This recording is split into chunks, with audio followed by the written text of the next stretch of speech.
everyone, good day. I am Melka Alturas and I'm with Ma'am Michelle Arcordok Hegas, the owner of Sweet Herbal Oil. So we will interview her for her business. So Ma'am, good day. Good So day. my first question is, how did you identify your customer or giunsa nimo pag-ilang imong mga customer?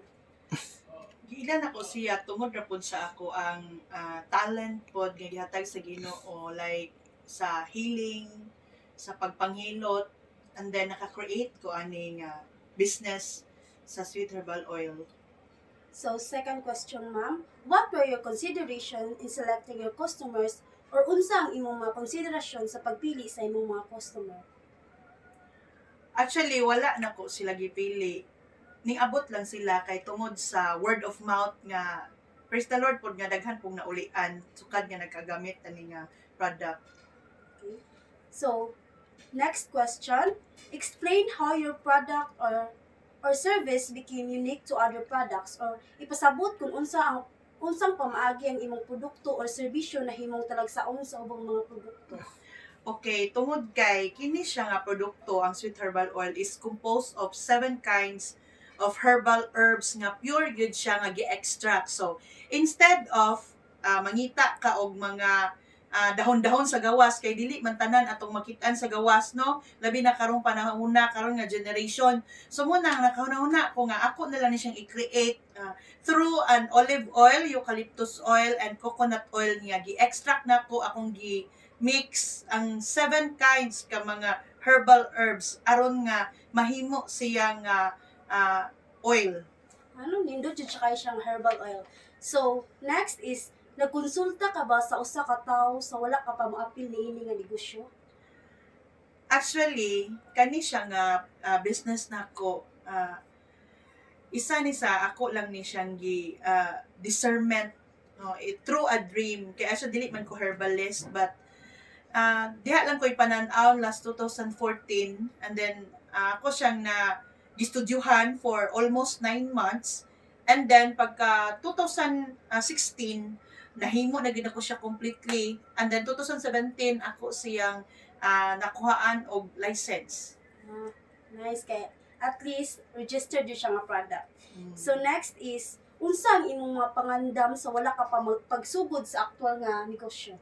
Of course, ato yung andamon ang preparation nga limpyo gyud siya unya hinlo gyud kay ato biya nang ipahid sa tong panit, ma'am, no? Yes. So mo na nga mangandam gyud ta nga presented pod maayo pod ang atong product at the same time makatabang gyud siya ang produkto labi na sa mga insect bites. So sunod is, unsa mamugnaon og magkabag-o nga mga teknik ang imong gipahuom sa pagpalambo sa imong produkto or serbisyo? Unsa ang epekto sa mga bagong pamaagi sa pagpamaligya og kita sa imong negosyo? Ako tungod kay sa atong herbal oil actually dili siya pareha sa uban nga oil nga medyo na pricey siya gamay, ma'am, no, kay naaman gud ang atong gihimo ani is concentrated nga pure olive oil o eucalyptus oil o coconut oil. So lahi siya sa uban kay tungod kay ispiso siya pagkagama kay ako jud ning giitos yun.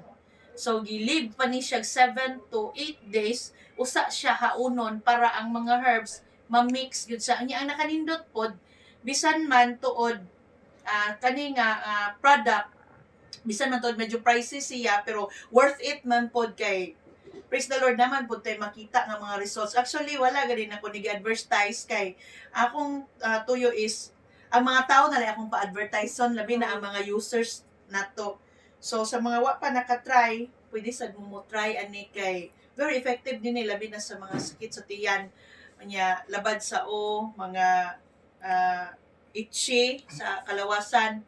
Nya kani pud siya ang ako pong technique nga aron ma-sell out siya, no, is bahala ginagmay ra ang ato ang kita basta kapunay, no, labi na sa atong paginansya. Actually at na jud makita nato ang pag-sell out ani through sa mga tawo nga naka-try gyud unsa siya ka-effective. Correct. So last nga question is, unsa nga estratehiya ang imong gikonsidera sa paghimo sa usa ka talagsaon nga pamaligya nga propesyon sa imong produkto o serbisyo, or what strategy did you consider to create a unique selling proposition to your product or service? Isa sa mga strategy nga akong gihimo is sa akong pag mix ani tanan is ako yung gihatag akong full heart Yes. og ako ang passion gyud sa pag-mix sa maong product, og mao ni no, praise the Lord nga ni resulta gyud siya nga nahimo gyud siya for after almost a year. Okay. So mao ra to tanan ma'am. So salamat kay sa imong time ug effort nga ma-interview ka namo. So mao ra to guys, og salamat sa inyong pagpaminaw sa amuang pag-interview kang Ma'am Michelle. So sa mga wala pa nakaila diri sa iyang herbal oil, this kini magitawag og sweat herbal oil. So sa mga wala pa nag-try o gusto mo try, pwede ra ka mo mapalit kani nga herbal oil. So salamat. Thank you po.